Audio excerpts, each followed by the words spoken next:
Pessoal, olá a todos, tudo bem com vocês? Na aula de hoje nós vamos continuar a falar sobre métodos de pesquisa, mais especificamente sobre as revisões sistemáticas. Para entendermos, para começar a falar na verdade disso, nós precisamos entender e compreender o que é essa revisão sistemática. Nada mais é do que um trabalho que ele vai reunir o máximo de evidências possíveis, com base em artigos que já foram publicados, textos prévios, trabalhos que já existem na literatura, e vou tentar reunir essa informação para tentar chegar a algum consenso, para tentar responder a pergunta que eu quero e ver o que está sendo publicado sobre isso. Mas essa junção, essa busca por esses artigos, esses temas, não pode ser feita de qualquer forma. Eu tenho que, primeiro, tentar encontrar, trabalhar métodos de pesquisa que sejam muito claros, muito sistemáticos, por isso o termo sistemático, para que eu consiga minimizar ao máximo o viés e fazer um trabalho de qualidade.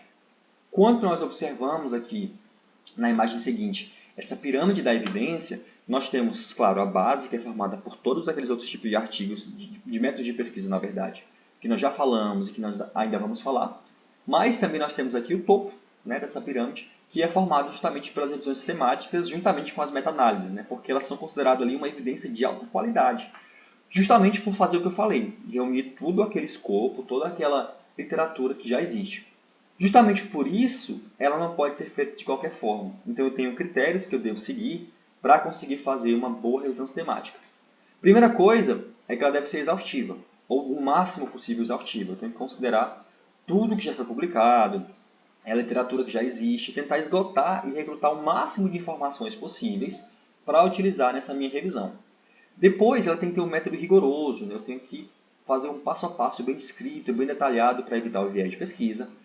Ter uma estratégia de busca, que a gente vai ver daqui a pouco, bem organizada, bem descrita, envolver pelo menos duas pessoas na coleta das informações, análise, junção desses dados, para que eu consiga evitar o viés de pesquisa também.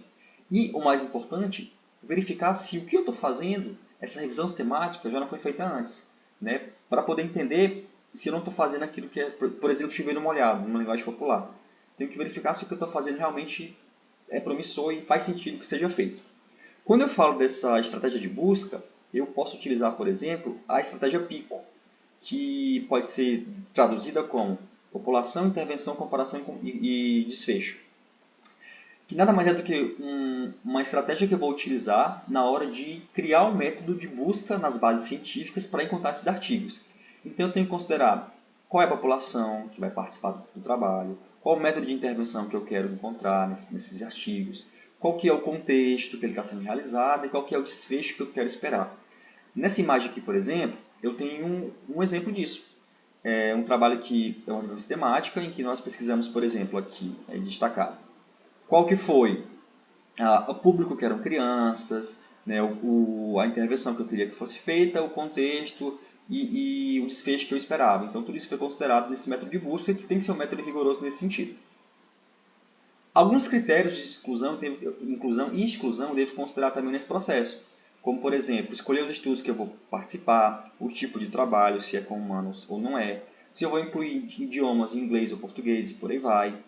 Se eu vou excluir com base no idioma, tomar muito cuidado nessa exclusão e considerar se os tipos de estudo que eu vou incluir, se são estudos de intervenção, de observação e por aí vai. Para isso, eu tenho que ter certeza que ela vai ser sensível, que ela vai recrutar de fato aquilo que eu quero. Então, uma revisão sistemática precisa, ela tem ali uma precisão de 2 a 3%. Ou seja, de tudo que eu encontrar, eu vou sintetizar todo aquele escopo de conhecimento a 2 a 3% daquilo que eu pesquisei. Por isso que ela tem que ter essa sensibilidade, esse rigor, para poder eu conseguir encontrar e definir que aquela estratégia de fato faça sentido. Nesse sentido, usando aquelas bases de dados, aquela estratégia de pesquisa, eu posso definir, e eu tenho que definir quais as bases de dados que eu vou usar. Eu tenho, por exemplo, PubMed, Cielo, Scopus, e eu tenho que definir pelo menos 3 bases de dados. Além de considerar também a literatura cinzenta, que é algo muito importante. Bom, chego aqui ao final dessa apresentação. No Moodle eu tenho uma atividade para que vocês façam, de tentar definir essa estratégia de busca. Qualquer dúvida estou à disposição e agradeço pela atenção de vocês. Muito obrigado.